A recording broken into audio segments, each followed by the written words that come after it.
যারা বুদ্ধিজীবী বলে তারাও আজ পর্যন্ত বলতে পারে নাই ওই বিচি আটির থেকে কেন দুইটা সব বেশি সবুজ পাতা জড়ানো হয়।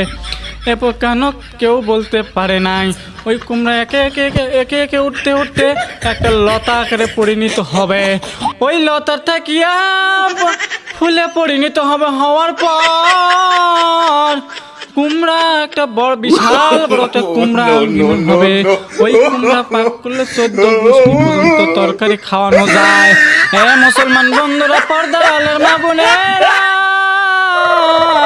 ভালো করিয়া শোনো, ওই লতা যদি পিস পিস পিস পিস করে কাটানো হয় কোনোদিন ওই লতার থেকে একটা কুমড়া বয়ারে হবে না।